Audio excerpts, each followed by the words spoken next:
Hello and welcome to the Villa Park podcast. It's me, Rich, and I'm back with your match preview, Premier League match preview for Everton against Aston Villa, heading our way on Sunday. I will have Kev joining me very, very shortly. Apologies for the time change. We were scheduled for 9:30, but a couple of things got in the way, so we had to put it back till 10 p.m. But thank you very, very much for joining us. Make sure you smash that like button. Make sure you hit the subscribe button if you are new. We've had some fantastic support over this week. A couple of our videos getting well over 5,000 views, which is just amazing. So thank you all for that. And we've surpassed 3,200 subscribers. So we want to hit 4K very, very soon. So do make sure you hit the like button, make sure you hit the subscribe button, and help us on the road to 4K. Get your comments in, your thoughts on the general stuff that's happened across the week, Badgegate, and I've got the man who has the new design ready and waiting backstage. If you haven't already seen it on Twitter and YouTube. And all your comments on the transfers, Emery giving us a little bit of information about kind of transfers or lack of across January, but a few players coming back into fitness. So does it kind of negate that? And obviously we'll get into the game as well. But without further ado, let's bring in our new badge designer, specially commissioned by Chris Heck.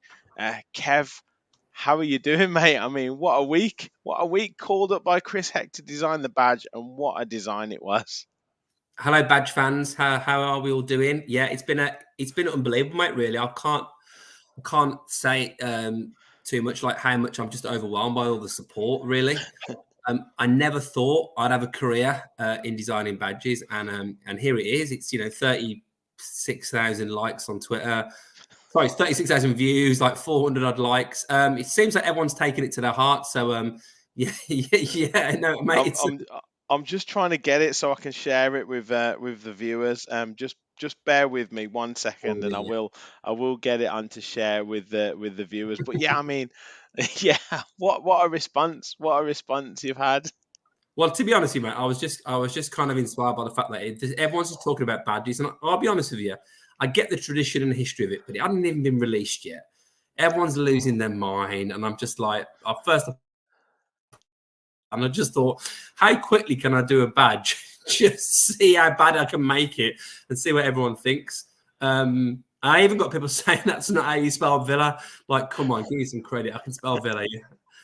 But yeah. Well, without further ado, if anyone hasn't seen it, here it is in all its glory. I mean, just talk us through the design process here, Kev. Well, I just thought, let's go for the traditional circle. Now, someone did make a comment that they like the way I'd left the circle slightly not connected. So it just, suggests that we can break free onto newer successes, which I liked. There was the green eye of the lion. Obviously, that shows that, we play football on a green pitch. So, just shows a little bit about what we do day to day. The fire, we're ready to attack. The star, obviously showing about our rich history. Obviously, the year of our founding, and obviously Villa there at the top there, spelt with one L, because why not? Let's change it for the new era. Why are we conforming to traditional spellings of the word Villa? So there you go. That's the badge. Exactly. Everyone in the chat, Deontay, happy Friday up the Villa. Rich, good evening, mate. And Simon as well is in the house. Rachel's in the house as well. Doesn't matter about the time change, says Michelle. It's Friday. Exactly. Rub's in the house. Good evening, mate. Alan's in the house as well. Good evening to you. Rub said its next step is to produce a mock shirt with the logo. Obviously, you've got to get Adidas in there as well somewhere. Well, Adidas have been tagged in a couple of times. So has Chris Heck. And someone asked one of the guys that did the mock-up designs to add this badge to it. So I'm just waiting to see what happens, basically. But I honestly think, if someone could produce a shirt with that on it, I'll be the proudest man in the world. So, Twitter, YouTube, do what you can do. Yeah, yeah. But I mean, yeah, like I say, all kind of jokes aside, it was. What do you mean jokes? What? Sorry. Yeah, well, sorry. All All jokes. designs are valid. But yeah, I mean, like obviously the Twitter went crazy. I'll put a tweet out just similar to your kind of thoughts. I'm not too fussed about the badge and that we want a winning team on the pitch. I get it, kind of it's been a little bit of a mess, but remember 25, 30 years ago, nobody even knew about whether a badge was going to be, whether fans were going to be consulted over badges, or we were just told, oh, this is the badge and that's it. Like, it's only really recently that all of a sudden everyone wants to have a say in everything that happens in every walk of life. So yeah, for me, it is what it is. I'm not that fussed. And obviously, when that kind of trademark came out with a basic badge, they've obviously leaked a bit of a picture today, and it certainly doesn't look like the pictures that have been trademarked. So I think people maybe jumped the gun a little bit. Yeah, and look. Let's put all jokes to one side, right? Clearly, it's a bit of banter from me, but sorry to disappoint anyone. But I get why people care, because it's their club and they want it to look good. And it's like anything, isn't it? You've got pride in your car, pride in your house, or most people do these kind of things. So they think the badge is going to be looking like it's been done on, was it clip art, that kind of thing. And then Yeah, it didn't look the best, I have to say. particularly that shadow and stuff. But then on the other side of it, I think to myself, like, it's a real privilege, isn't it, sometimes, of having actually not a bad life. We are second across the calendar year 2023, second in the league going to 2024. We won an FA Cup game. Whoop, whoop. We're in the latter stages of the Conference League, and we're going, well, let's find something to get pissed off about. Badge, ground. We're not moving ground. What's going on? What's Heck done? Oh, he's got a sponsorship with Adidas over the line. I mean, I'm sure NASF's had a bit to do with that as well. I just think we've got to trust them, really. I mean, every single decision that gets made, it's like, it's like the point I made the other day in one of the last pods was like, about, we lose to Man United and it's like, oh, the wheels have fallen off. And it's like, my God. Like, and I said this to you, didn't I, at the back of that Middlesbrough game? Like, some of the fans near me, I get passion, but I'm just asking, let's have a little bit of just let's use a bit of common sense. Let's have a little bit of like calm, because we are going to lose some football matches occasionally, and we are going to let some goals in, and occasionally people are going to make mistakes. And this is just the way of the world. The general level of progression has been unbelievable. And I'll tell you what, if our biggest problem right now is whether the badge is to everyone's liking, or who the shirt sponsor is, because if it's not the Adidas now, it'll be we get a new sponsor and somebody won't agree with it because of what business it's into, and then the sizing will be off with the shirts, and then it'll be the terrace view, and then it'll be, how much we're playing players that aren't really playing in the team, and it'll just be, look, there's always going to be something to moan about, but we wouldn't have been moaning about this kind of stuff in that relegation season. If I'd have said to everyone, when we had Rudy Gestede up top and Les Scott and Richards at centre half, we'll have Ted Bundy on the shirt. People would have gone, let's take it if it means we stay up. Or we'll play at St Andrews, whatever. The point is that, like, it's a situation where when things are going really well, you've got to try and find something that isn't good. And I just think that trust the club. They've done pretty well so far. Unai being a great example of that. And if we want to get a bit bigger, we know FFP is going to be a problem. We're going to have to do some commercial things that some people might not want us to do. And that's going to be a battle they've got to deal with the club. Yeah. Michael said, guys, it's the modern world. Only people who were around before the internet understands. And look, I think you made a good point as well. The fact is that Nassif Sawiris and Wes Edens know their stuff. Nassif Sawiris went out and got Unai Emery, right? They're not going to hire people behind the scenes in the club to look after the commercial operation if they don't know what they're doing. I thought it was Christian. In a Lamborghini, they got Unai Emery. Yeah, well, yeah. He went to Spain and bought us back a manager. Yeah, well, but like, it's these people have run like billion dollar businesses. It's not like they don't know what they're doing. And if Chris Heck was to make mistakes, they'd sharp get rid of him and bring someone else in. Yeah. So it's like we just got to trust what's happening. And it gives people something to talk about, doesn't it? Really. Exactly. So yeah. But that little glimpse we got of the badge looked pretty good. I almost think like maybe they were trolling us. Do you know what I mean? You ever do? Yeah, Well, look, the best thing to do on any of this is let everyone argue about it on social media and just stay quiet. That's always the best thing to do. Like, he hasn't actually said anything, right? I know they said that thing in the kind of fans advisory board, and that might be a separate issue in terms of, yes, people maybe needed to be consulted or didn't feel like maybe thought the rules had been circumvented in a way, but yeah, the best thing to do is just stay quiet and then wait until the real thing is revealed. Yeah, of course. And look, clearly we don't want a badge which is absolutely rubbish. Clearly we want it to look good and go with the shirt. But an Adidas shirt's going to be a good start because they generally make pretty good kits. Be interested to see where we rank. Obviously they've got their A and B and C class of teams, haven't they? Obviously, they've got your Juves and even Newcastle are in the. I don't mean even in a bad sense, but like, you might have thought they might not have been an elite team. So I wonder whether we'll get in that A list and obviously get there for better designs and that kind of thing. Be interested to see when it depends where we get to, whether we come Champions League and talking about kind of Champions League and even I'm not going to say it. I'm not going to say the T word, but Unai Emery. Congratulations in order today, manager of the month. Second one since he's been at Aston Villa. April last year, wasn't it, the last one? Yeah, fully deserved. We talked about it. You just said about the perspective after the Man United defeat and the Sheffield United draw, but I think consistency over that December period, 14 points from 7 games. It was certain. Obviously, it got the credit of whoever picks the manager of the month, and that's consistent form.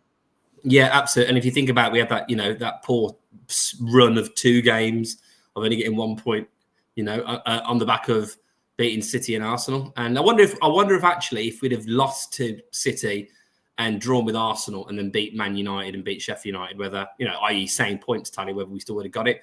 No, I don't.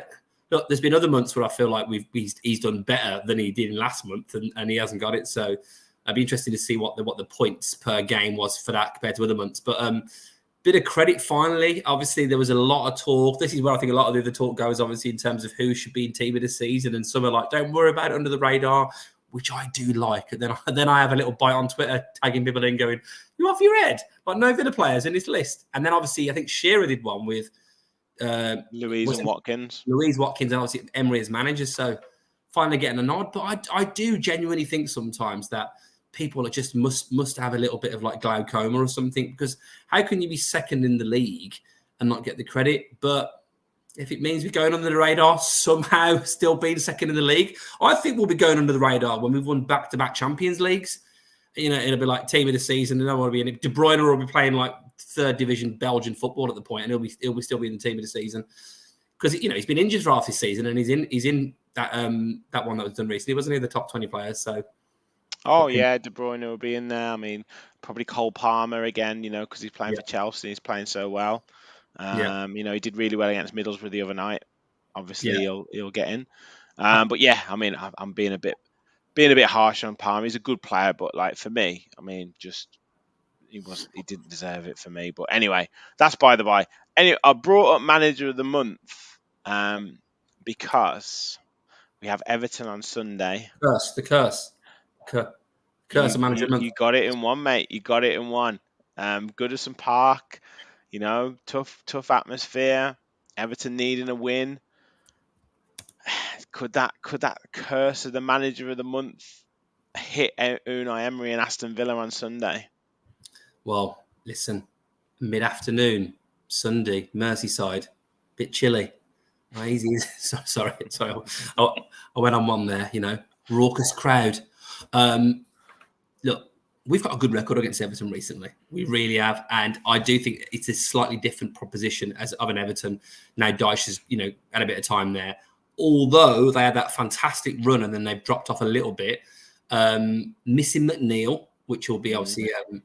good because he's been a real standout for them.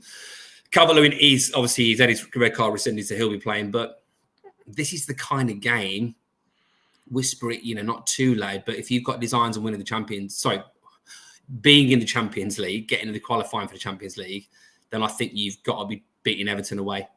I think that's the kind of game you've got to be winning. I know you can talk about good points, but our away record, even though it's not horrendous, I think we're like 7th in the away table. I think it is. I think it's a game that I think a Man City. Oh no, they've not always beat Everton, but you get my point. Like that, if you've got designs for this for way to get in there, I think 100% get your point. 100%. Like you say, you've got to be putting these teams away. And yes, they've been in some bad form. They played terribly against Wolves in their last Premier League game.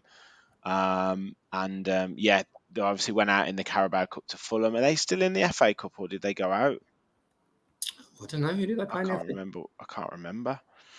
Or might have maybe gone to a replay. It was a 0-0 at Palace, wasn't it? It was a 0-0 That's draw. right. That's right. It was the first game. Yeah, it was terrible, wasn't it? But yeah, the only one thing I would say is I've watched a couple of the Everton kind of podcasts and Everton previews, and what could be their predicted 11 isn't bad. Isn't bad. Like you're talking Pickford, Mikalenko, Tarkowski, and Branthwaite, possibly what's the older guy, the lad who's been the legend at right back for them. What's his name again? Coleman. Then in midfield they've got James Garner, Onana, and Doucouré could be back, and then they're talking about Danjuma, and Calvert-Lewin and Jack Harrison. I mean, that's not a bad 11 at all. Like I'm surprised that Danjuma hasn't played more games this season, because for me he's always been a dangerous player. Doucouré gets into good positions. Like it's a decent 11. Yeah, that 11 is decent. I am actually really surprised, because I've said a couple of times over the last probably year or two that Everton have been the worst team I think Villa have played. I mean, under Lampard they were horrendous. That last season wasn't even a game. And if you think about this season, we beat him 4-0 this season. That was that was like a training game as well. It really was. That was under Dyche. They have got a good first 11. Their squad is not great at all. I mean, beyond that, you've probably got, Gomez is a decent player, maybe a little bit past it now, but decent. Just coming back from injury as well. He's Godfrey's not bad. Patterson's all right, but the point is that they've not been fantastic. But I think Branthwaite's looks like he's going to be a real star. I think Mikalenko's really come on. Let's Onana on his day. Yeah, seemed like he's a really, really good player. Obviously getting linked to big moves. McNeil's been absolutely tremendous, obviously under his old manager, and I think he's been almost showing the kind of form that showed us linked with him, didn't it? Yeah. Whenever it was not long ago. Harrison's looking like a player that could have added actually a bit to our squad the way he's been playing, and obviously Calvert-Lewin can be a threat. So on their day, particularly, I was going to say particularly at home, but their away form's actually been tremendous. Their away form's been better than their home form. Yeah, they seem to. I think part of it as well is where Villa used to struggle sometimes under Smith when they played that 4-3-3. Sometimes it's difficult for them to get possession through their midfield, and that's where we've got to exploit, because we'll play that box midfield and we can always get that extra man, and then that almost kind of negates the fact that they've got three up front because they can't get the ball to them. So I think that's where before we get into like kind of our players and who's back, but I think that's where we win the game, like in terms of keeping possession, keeping the ball, and kind of keeping that extra man in midfield. Remember we were there last season, the likes of Ramsey, particularly second half, Buendia second half, could get into spaces and get running with the ball, and that's where we can really hurt them. Yeah, I agree. They've had some really inconsistent, performances, haven't they, this season as well. They've had some fantastic wins, and then they've lost at home to Man United 3-0, then beat Newcastle at home 3-0. Lost at home to Man City 3-1, and then lost away at Wolves when they've been beating everybody all and sundry away. So it's been an interesting season. But you've got to say, I mean, obviously, if they'd not had that 10-point deduction, I know it's all coulda, shoulda, woulda, because obviously they did have it.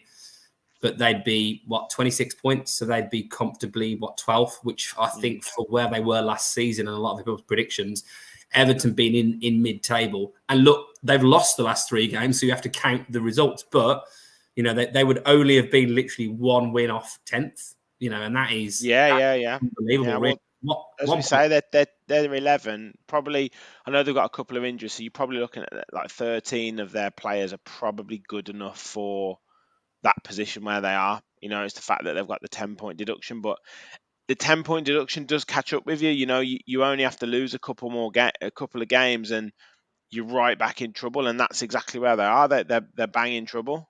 Well, they're joint 18th, aren't they, at the moment? Obviously, it's just the goal difference with Luton. Luton have got a slightly better, 1 point better record than them in the last 5. Now, bear in mind, Everton's recent form have been brilliant because they've lost the last 3. It's not. I mean, Burnley have got 4 points, as have Sheffield United in the last 5 games. Luton have got 7, and Everton have got 6. So it's not amazing. Brentford ahead of them have got 5 losses, 5 L's. So, you'd expect Forest to keep picking up. They've won the last 2. Palace aren't that far off it to get sucked in it still. I think Fulham, Bournemouth, everyone above that will be fine. Obviously, Bournemouth have won 4 out of the last 5. But I do think it's close enough for Everton. But I just think Dyche, what he did at Burnley, doesn't get enough credit for that, really. All that John McGinn, still got that same shit coat banter aside, which for anyone that doesn't know that little thing about John McGinn and Sean Dyche, like just Google it after this pod because it's hilarious banter. But he's clearly a guy that can get his team playing, and I would never underestimate a Sean Dyche team. We certainly had a lot of pain over the years against Burnley. So it seems to me since he's left that we started to get a few results against them. Vincent Kompany in charge rather than Sean Dyche in charge. So, there you go. I wouldn't underestimate them at all, and I think when they're at it, that they're actually quite potent attacking wise as well. I really do hope McNeely's out. I'm pretty confident he is from what I heard, but might make a. Yeah, Deontay said he's highly unlikely to feature on Sunday, but has a chance for the fixture after. That's as per Sean Dyche. A few people, Rachel, Rich as well, saying that the point deduction has spurred them on, seems to have galvanised them. It has. It certainly did initially when they won those 4 games. I just think now, I mean, obviously we're playing them on Sunday, but I think now it does weigh around you, like I said, because if you lose a couple of games, you're right in trouble.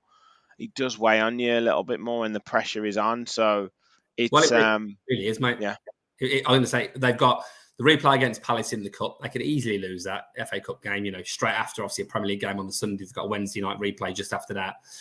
The next league games are obviously Villa at home, and then they've got on the Tuesday. They've obviously got the 2-week break. Then they've got the Fulham on that Tuesday, which Fulham away won't be easy at all. Then they've got Spurs, and they've got Man City. So if you don't get a result against us. I know you can say that about any team. I always think when you make that point, you could go Sheffield United, Burnley, and then you got Forest, and then you got Brentford, and then Luton. Like you can make any team if you change your voice slightly, make it sound exciting. But when you're on 3 losses, maybe that doubt's creeping in a little bit. That Wolves one would have been pretty hard for them to take. Pretty bad defeat. If they happen to not beat us at home and then lose to Fulham, they'll probably lose to Spurs and Man City. In fact, I'm saying that. Well, I'm hoping that they'll be saying they should probably lose to Villa because, as I said earlier, we should be winning that game. But they're probably going to look at this game and think, crikey, it's a bit early for must. Oh, yeah, they will. Second in the table. Villa can go joint top and all that kind of stuff. They will absolutely be saying that. Absolutely. Yeah. But I mean, Everton as well. Are Everton going to be saying it's a must win? Yeah. I don't. I think they'll be saying it's a. I think they will be saying it's a must not lose. Judging by some of the podcasts I've been watching, they see Villa as being a top side, and yeah, I think they're looking at it as a point is a good result. But there was a game. I didn't know there was a game tonight. Yeah, Burnley and Luton drew 1-1. Yeah, last minute equaliser, isn't it? Yeah. Yeah. People, we've got nearly 60 watching. I think we've had over 60 watching at some point tonight. So thank you for that. Make sure you do hit the like button to help spread the word of the channel, and do hit the subscribe button if you're new to the channel. We've motored past 3,200 subscribers on the road to 4K, which would be incredible if we can hit that. But yeah, you guys continue to keep supporting us. Like, subscribe, and keep your comments flowing. And if you do want to become a member, I've put it in the chat there. To click the link or hit the $ at the bottom. It's less than a third of the cost of a pint of beer, $1.99 a month, and you can become an official Villa Park Pod follower. So on to Villa, because Rich has mentioned a couple of players who are returning, and Pau Torres is back, potentially. Yuri Tielemans potentially back, and obviously Kamara came back last week, which is massive for Villa. So we talk about kind of key players coming back into the side. They are huge for us at the moment, aren't they? Yeah, we all wanted to see some signings. We were hoping January the 1st rolled around and we'd have 3 people announced by lunchtime. And look, FFP, is it 1 in, 1 out? You got to get rid of a Traore or a Chambers to free up the squad space. Well, having that old cliche like a new signing, I know it's not been that long since they've been out, but the form that Tielemans and Torres were in, and obviously Kamara is back. You can see the difference, even obviously in the Borough game that we went to, in terms of what difference he makes. I think it really adds huge strength to that first team now, because I would expect them both to come straight back in. Yeah. Well, I've got my predicted lineup ready to go. But yeah, I kind of touched on the kind of midfield that we'd hopefully get to outnumber Everton in. But if Emery wise, how would you approach this game in terms of, would we go all out attack, do you think, or do we go kind of controlled? We talked about this low block with regards to kind of struggling to break it down. How do you think we go for this game? Well, what are we expecting from Everton? I'm expecting them to at least be. I think they're going to have a bit of a go at home. That they seem to obviously have some attacking flair, but Dyche's generally a bit more conservative. So I don't think it's going to be a particularly easy game, but I do think if we can get a goal, that will obviously classically bring them on us. I'm expecting him to keep it. Probably, I don't think he'll go too gung ho. I say about Torres and Tielemans coming back in. That for me is subject to them being fully match fit, ready to go, which might not necessarily be the case. But I think he'll probably try to keep it fairly tight. We've obviously struggled a little bit, haven't we, to get the success. It's not been that many away games we've really been for that free flowing. I think probably the Burnley away one's only been the really one, hasn't it? Really. Yeah. I mean, Tottenham, we rode our luck. We played really well second half, I thought. Chelsea, we kept it really solid. Bournemouth, again, we were pretty lucky to kind of get out of that one with a point. I thought Brentford, I guess we created a fair bit, but they, but obviously we had to come through late. But yeah, we haven't been like free flowing away from home, like you say. It's not really been like that, has it? And to be honest with you, I don't think many teams in this Premier League this season have been free flowing away from home. Like I can't think, when I've watched Arsenal away from home, certainly they've not been that. I mean, Liverpool maybe at times, but I mean Newcastle have really struggled away from home. It seems to be a situation this season where I don't think there's been any team that have been like the same at home as they have away from home in terms of their tactical play and also then the players going out on the pitch and doing it. Yeah, I think everyone struggled generally this season, which is why I have calm after the results for Man United and Sheffield United. Is that no one's absolutely smashing all the home games. We're the best at home, and away from home you do get some results, which obviously it's not easy going to other teams in the Premier League.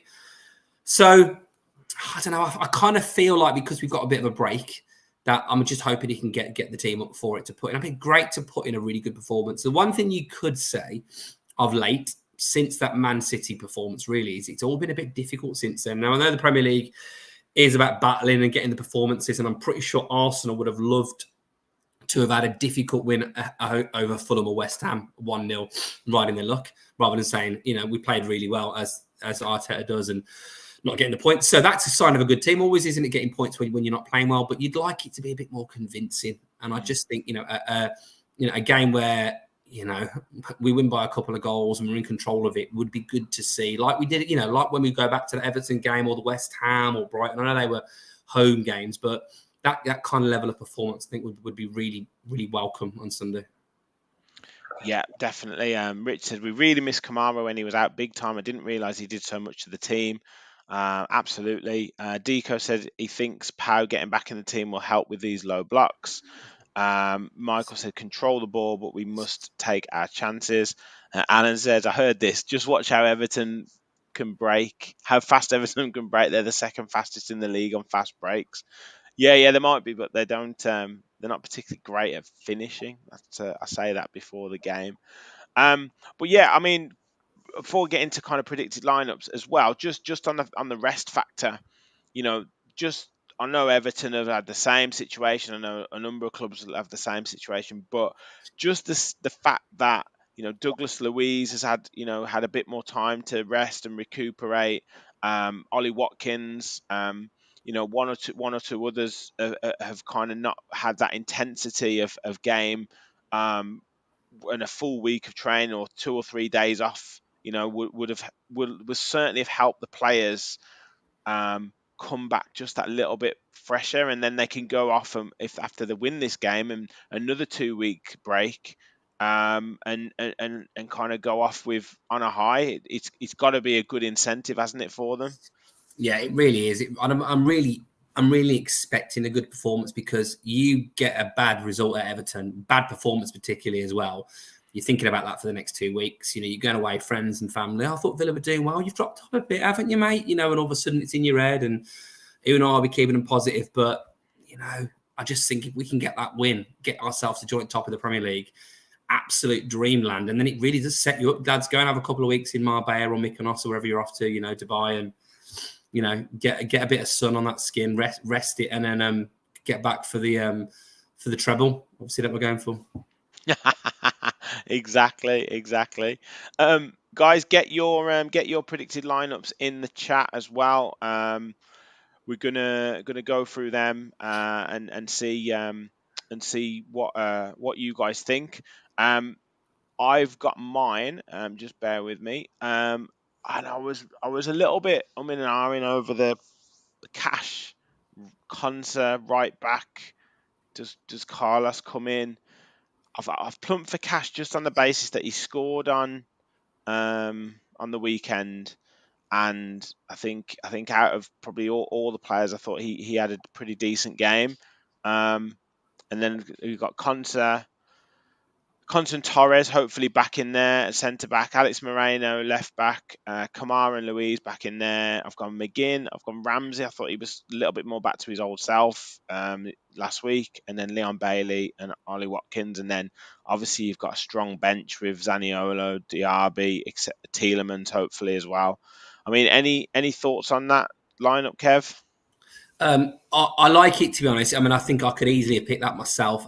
My only thoughts would be if Tielemans is fit. I mean, maybe say when you come back from injury, you always go straight back in the team, but he might be ready. You never know. He might just not have risked him for Borough. Who knows? But if he's fit, I just think this is the kind of game. I think with his energy, I think he would be back in for me.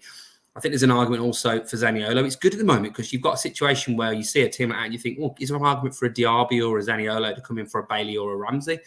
And that says a lot about our depth. I agree with you defensively. I think I would go Cash, Moreno, put Konsa back in the middle with Torres. I just think that Cash actually has probably got his tail up a little bit. I thought he's actually one of our better players against Borough. So I think that's a good shout. And the midfield three, obviously, he's not going anywhere, is it? No. There's a couple of positions that might be up for grabs. I mean, Bailey's obviously got one nominated for Player of the Month. I don't think he won it in the end, but I don't think he had his greatest game last week against Middlesbrough. But obviously, he's a real threat at the moment. He's playing with real confidence. He's taking the ball with real confidence. But do you kind of give a Diaby or do you give a Zaniolo a game for that physical threat? And then bring Bailey on when maybe they're a little bit more fatigued later on. It's an interesting one, but yeah, I think the really good thing is the strength in depth that we've got, and we will talk transfers in a little bit, obviously before we get predictions. But yeah, with regards to that, obviously Emery said one in, one out sort of thing. He's maybe looking to move Traore on, maybe looking to move Chambers on. But like with the likes of Tielemans and Torres coming back in, fingers crossed, with maybe Emi Buendia on his way back, it's the squad's not looking too bad. Yeah, I think absolutely right. Absolutely right. And look, you don't know what's going to happen in terms of the rehabilitation of Buendia and Mings, but you add those two to that squad as well, then it's obviously really, really competitive. Just probably a bit light in right back and in striker and maybe midfield and from a creativity perspective, because possibly the jury's a little bit out about the overall season contribution of Zaniolo, Diaby, etc., etc. But look, we've still got to see the best come back from a Jacob Ramsey.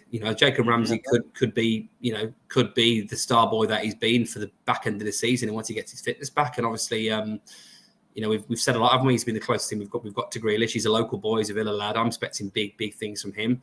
I'm expecting to see that McGinn will just keep going, because obviously he's got that pride of having the armband. He's talked about wanting to lift the trophy and all that kind of stuff. I'm expecting to see the likes of a DRB. He's had a bit of a bad spell, but probably just improve now and, get his feet into the table. Can Bailey keep it going? Can Watkins get his 20 goals? All that kind of stuff. So there's a lot of various little narratives going on. I think don't forget Diaby scored in our last Premier League game. He did, yeah. I know he missed a lot of chances, but it seems like so long ago that we last played in the Premier League, to be honest. Yeah, it does. It feels like ages, doesn't it? It feels like absolutely ages ago. Yeah, it does. Yeah. I just think it would be really good to get a signing in of real caliber. Imagine we signed a Dybala or someone like that, and it just to give the squad a real shot in the arm. Be fantastic, wouldn't it? Yeah, I think the problem is there's. So I've been listening to a couple of things across the week, and there's two things. There's FFP, and then there's the Premier League's profit and sustainability rules. And I think on FFP, I don't think we're too bad, but I think we've got to watch the profit and sustainability rules that the Premier League have, which is where the points deductions come in, or potential points deductions come in. So that's where Nottingham Forest are struggling a little bit. That's where one or two Arsenal looking at that profit and sustainability thing is where it's an issue. And yeah, where kind of teams are thinking we best not sign anyone yet because we don't know where we're going to finish at the end of the season. We don't know how much prize money we're going to get in. We don't know what it looks like, and I think that's where the problem is. Yeah, and there's lots of clubs that aren't kind of are sticking rather than twisting on certain players, because as you know, January is already a risk with getting players in, and do you want to kind of spend big money on someone that probably isn't going to settle until next season? It's a real tricky one. But Unai's never been one, has he, for going crazy signings wise. He wants to, as he's done unbelievably with this squad of players, but work with them and add little bits to it. I do think they will if something comes up that works for them. If something comes up, or if we manage to get a big offer from, I know Al Etifak are interested in Traore, so if an offer comes in for him and it can be done and kind of manoeuvred, then that's something. But I don't know I don't know who our saleable assets are that we can buy, that we can sell, sorry, to bring someone in. You're not going to sell a Douglas Luiz or a Kamara or a Watkins or a Martinez in January. And no one's, I don't really know if anyone's going to buy them apart from Tottenham. So it's, no one's really buying anyone. So unless you're thinking of, sending a Zaniolo back to Roma and then getting someone slightly different in on loan, I think it's a real difficult one. But yeah, I don't know. I do think that they're talking to people, aren't they, who are coming to the end of their contracts to maybe sign in the summer. The likes of Felipe Anderson.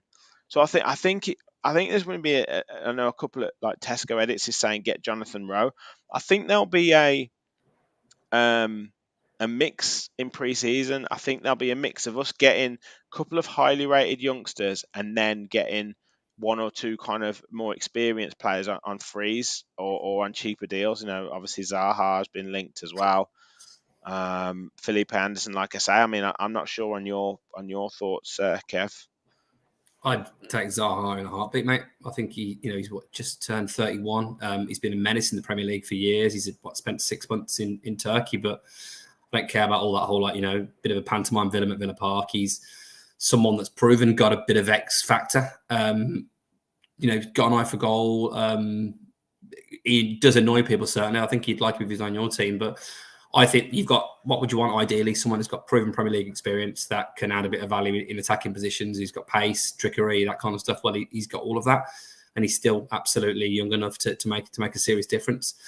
Mate, the point about Spurs being the only ones, obviously Chelsea in recent seasons obviously have been absolutely bananas, haven't they, in terms of what they've managed to do and put people on a 48-year contract, whatever. I mean, there's talk of Chelsea having to potentially sell Conor Gallagher to balance the FFP. Well, at some point, it's going to catch up with everyone. I don't know really. Obviously, I think Villa fans have just a general view that, well, we sold Grealish, Target Chukwuemeka for 135 million, didn't spend loads. Then obviously we've sold Archer, we've sold Azaz now, Philogene Badace, Aaron Ramsey. That brought a bit of cash in. Yeah, but with Torres, Diaby, how's it working? Surely there's room for one more on the Christmas list. Surely there is. Clearly, it's not as easy as sometimes we think it is. And of course, we haven't got a stadium that's as big as some of these other grounds. The tickets aren't as expensive as some of the teams. We're not commercial. Not in Champions League football.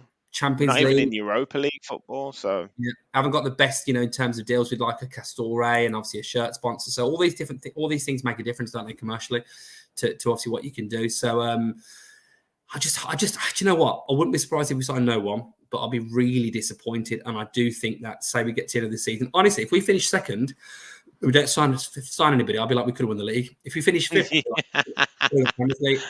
it's like the old Juninho situation. Yeah, you got to but it might end up being a Sprea situation, mightn't it? Where you sign yeah. Sprea, and for those that remember that far back. I just think we got to take the opportunity while we got it. We could cement it, and I do think that whole sense of like a bit of new blood in the dressing room, it might just give us that little bit of injection that we need.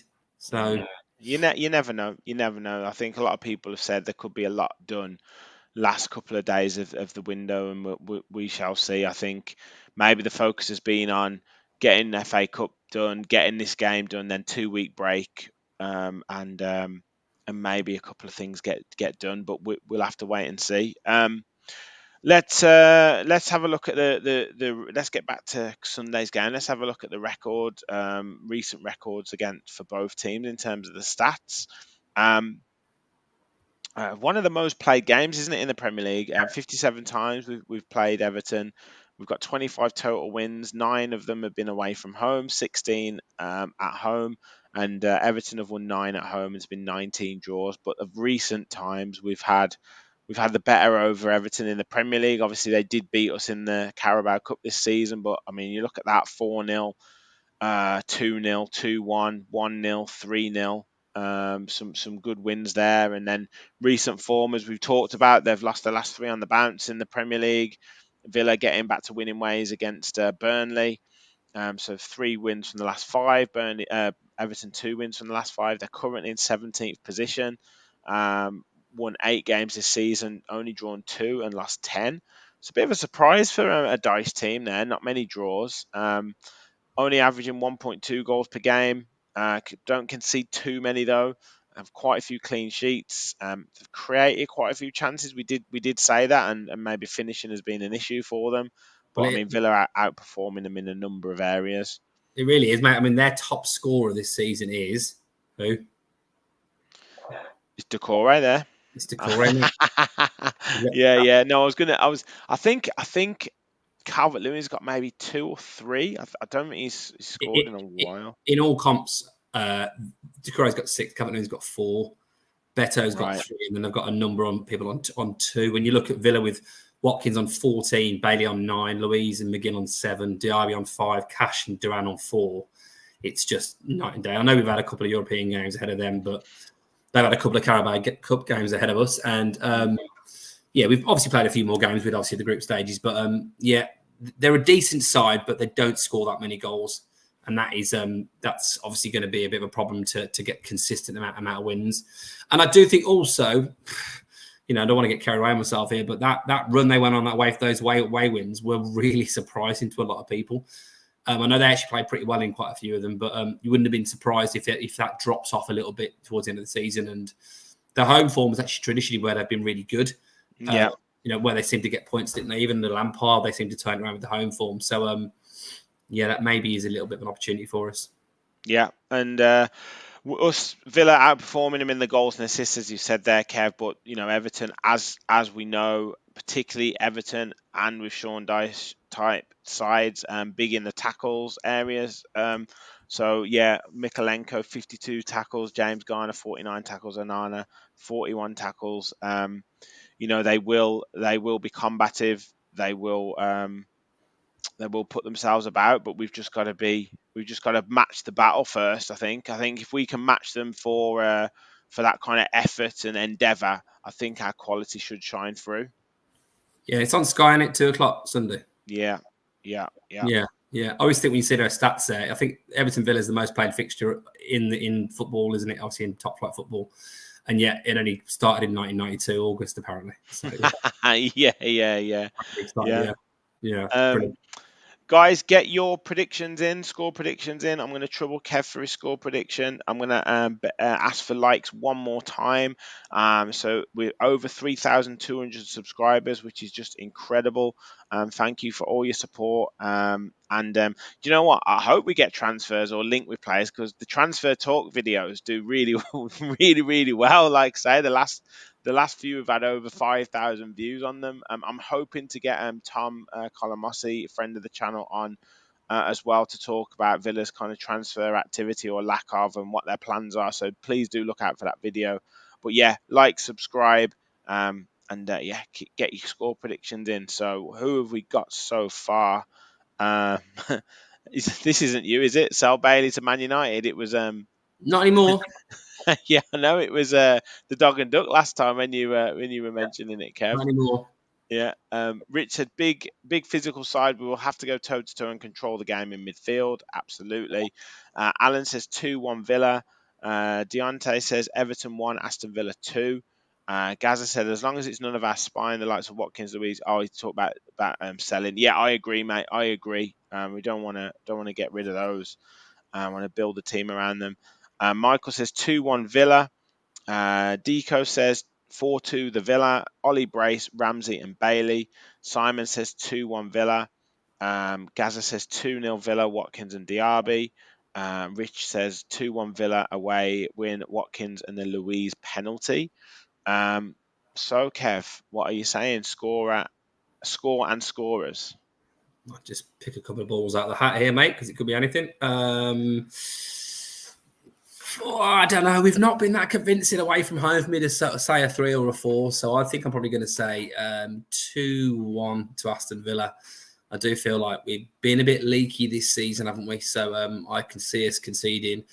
And but I can see us having enough to get over the line. Goal scorers for Aston Villa. Ollie Watkins is going to get one. He's customary one towards that total of 20 this season. And I'm going to say John McGinn's going to get one as well. I like it. McGinn on a bit of a goal scoring run again. Yep. Paul saying, hi, Rich and Kev. How are you? We are very, very well, my friend. And you always go big with your score predictions. I love it. Everton 0, Aston Villa 6. Come on, Paul. Watkins yes. hat-trick. Diaby 2 and Martinez. Is Martinez coming up for a penalty? Put in the comments, Paul, what kind of goals Martinez is going to be. Talk us through Martinez's striker this Sunday. And Paul S is agreeing with you almost there, Paul, with a big score, 6-1 Villa. Michael saying 3-0 Villa, the away performance we've been waiting for. I love that. Rich said, I'd love Debu if he could get a clean sheet. Absolutely. I'm going to go 2-0, same as last season away from home. I'm going to say Ollie Watkins again, and I'm going to say I want to say someone from a corner. Let's go Pau Torres. Yeah. From a corner or a free kick. Are you going? I am. I will be there. I will be there, yes. Getting the 8 o'clock train down from Newcastle to Liverpool with a couple of the lads. So I'm looking forward to that. Good last season.